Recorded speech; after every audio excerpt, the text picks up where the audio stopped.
3:27 पर अमेरिका के फ्लोरिडा के पास समुद्र में सुनीता विलियम्स समेत 4 अंतरिक्ष यात्रियों की एक सुरक्षित लैंडिंग हो गई।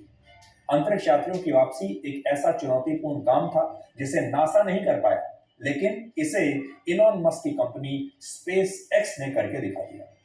स्पेस एक्स के ड्रैगन कैप्सूल से ये अंतरिक्ष यात्री पृथ्वी पर सुरक्षित वापस लौट आए हैं और इनकी वापसी की प्रक्रिया में गलती की कोई गुंजाइश नहीं रखी जाती, क्योंकि इससे अंतरिक्ष यात्रियों की जिंदगी पर खतरा पैदा हो जाता है।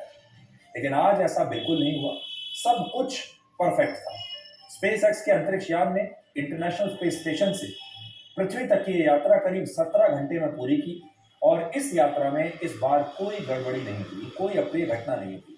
हालांकि वापसी के इस मिशन में करीब 7 मिनट के लिए स्पेस एक्स के कंट्रोल सेंटर से ड्रैगन कैप्सूल का संपर्क टूट गया था और इसने नासा और स्पेस एक्स के वैज्ञानिकों को बहुत चिंता में डाल दिया था।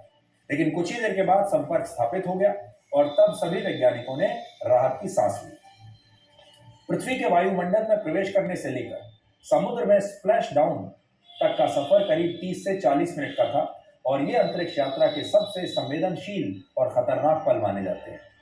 इसका कारण यह है कि इस दौरान स्पेसशिप की रफ्तार बहुत ज्यादा होती है, उसकी वजह से उसका तापमान बहुत ज्यादा बढ़ जाता है।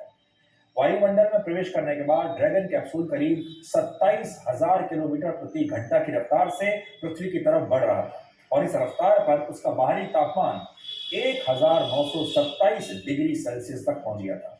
आप सोचिए कि तापमान इतना ज्यादा था कि इससे लोहा और स्टेनलेस स्टील जैसी मजबूत धातु भी सेकंडों में पिघल जाएगी।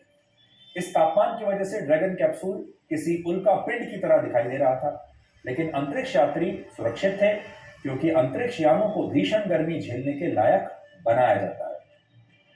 इस लैंडिंग के लिए सबसे जरूरी था इस कैप्सूल की गति को कम करना और इस काम के लिए 4 पैराशूट्स की मदद ली गई। इसमें 2 पैराशूट पहले खुले, जबकि इनकी वजह से रफ्तार कम हो गई तो बाकी के बचे 2 और पैराशूट बाद में खोल दिए गए। चारों पैराशूट्स की मदद से धीरे धीरे इस ड्रैगन कैप्सूल की स्प्लैश डाउन लैंडिंग करवाई गई। ये पूरी प्रक्रिया नासा ने लाइव टेलीकास्ट की थी। अब आप ये तस्वीरें देखिए।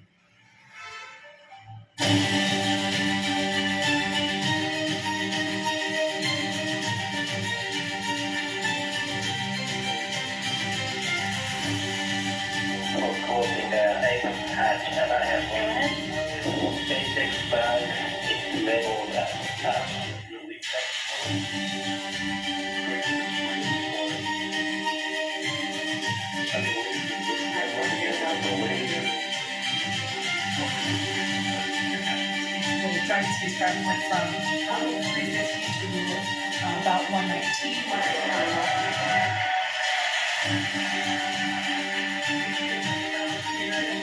Inside one of the buckets where the parachutes are located, so you see the great view there of the butane on those parachutes and splashdown. Crew 9 back on Earth.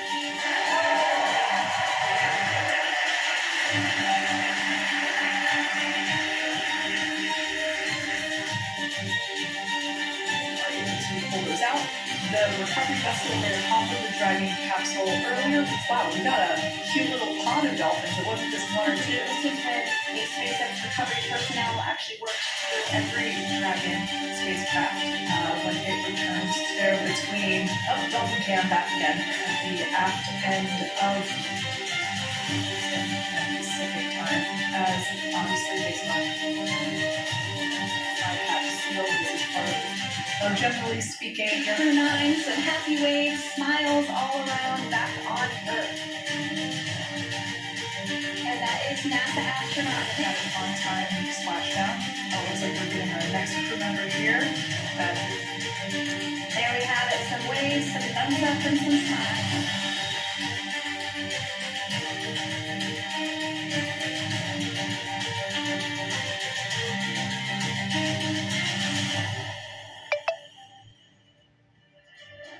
जिंदगी के surprise देती है।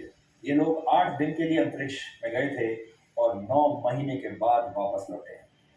ये ऐसी यात्रा थी जिसकी रिटर्न टिकट इनसे खो गई थी। आज आपको वो तस्वीरें भी देखनी चाहिए जिसमें सुनीता विलियम्स को स्पेस कैप्सूल से बाहर निकाला गया और ये तस्वीरें बताती हैं कि अंतरिक्ष में लंबे समय तक रहने के बाद पृथ्वी के माहौल को अपनाना इन अंतरिक्ष यात्रियों के लिए कितना मुश्किल होता है। जब सुनीता विलियम्स को बाहर निकाला गया तो वो अपने पैरों पर खड़ी नहीं हो पा रही थी। दो लोगों ने बड़ी मेहनत से उन्हें उठाया और फिर एक व्हील चेयर पर बैठाया। सुनीता विलियम्स समेत सभी अंतरिक्ष यात्रियों का यही हाल था। कोई भी अपने शरीर का वजन नहीं उठा पा रहा था।